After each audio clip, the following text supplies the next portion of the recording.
Moons of Jupiter or moons of Pupiter? Who knows? Well, I certainly don't know, and the camera's not bloody lining up. There we go. Wait, that'll do. Now, this was described as having smooth graphics, I believe, on some website that I don't use, so it could be bollocks. Romic made some horrible games for the C64. They were very similar to VIC20 quality. Coco, shh, no, buddy, I won't be able to see the icons. Alright.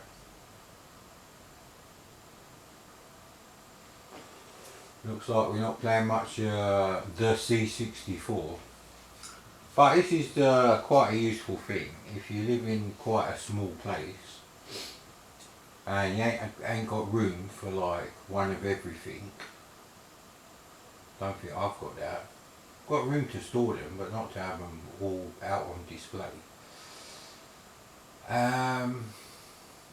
It is quite useful.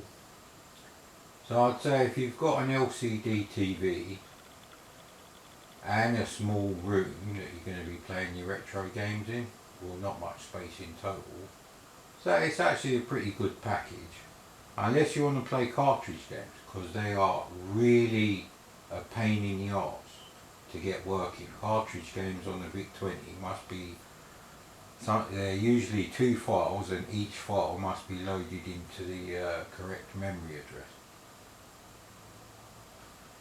And that's how it works on VIC, and they didn't really do anything to improve that. I mean, literally, they got some cheap motherboard and stuck VIC on there, and you know, they could have done a lot better with the VIC20, because it is a bit complicated with a different memory. I mean, perhaps they could have read the size of the PRG file and had a guess, or the boot options, but then they're releasing a VIC20 version of it, so maybe they'll fix all those things. But if you already got the C64, you don't really need the VIC20 one.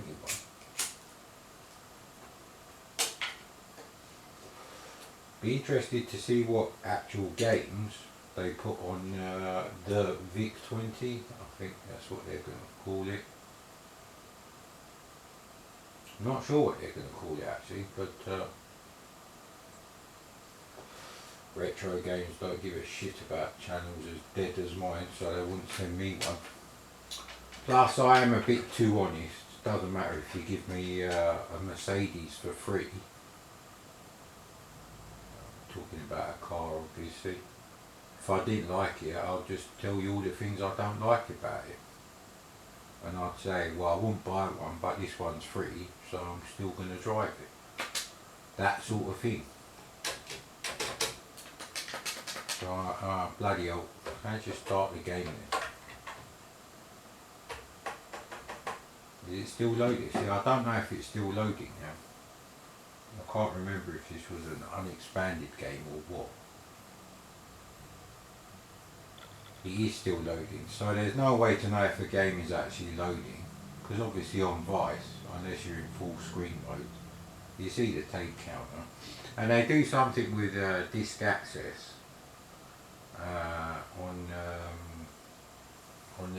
in the C64 mode. Okay, controls. Right, all joysticks. That's what I like to hear. What was that game on the Atari ST?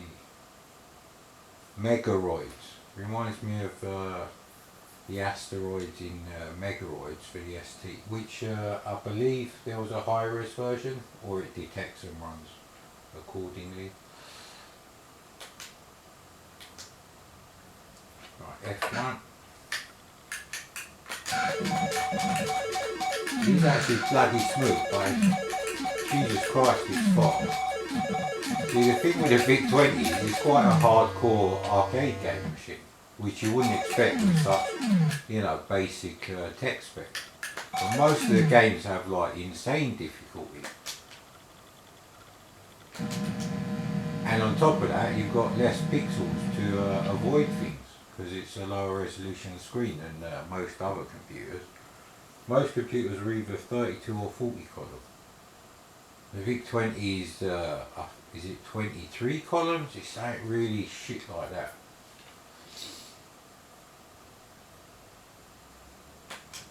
Right, so what's the F3 do?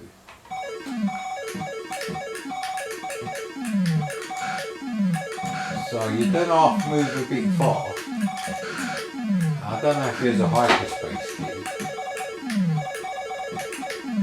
Need to let the roadie get squished. So yeah, you really shouldn't do this. And this is what I do on Super Stardust. I just pick everything up. But this is actually faster than Super Stardust. You know that.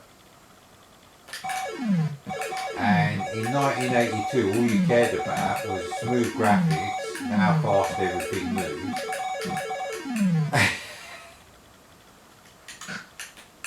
That is, oh come on, yeah, that's a bit unfair, that is. So it says F1, but really it's F3 there.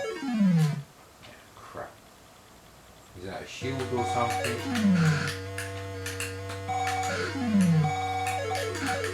No, I don't seem to do anything actually. Oh, bloody hell.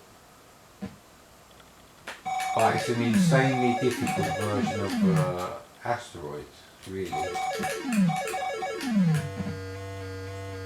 That was the thing with the VIC20. I mean, technically, in quite a few ways, it was better than the VCS. Certainly not in colours, but the sound was better.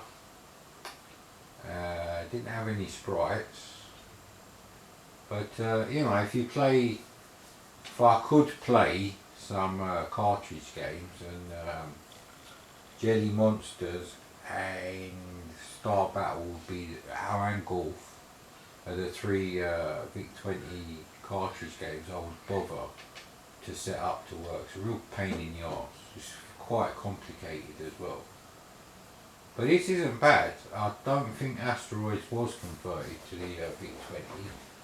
So, well, it's better than the bug bite shit anyway.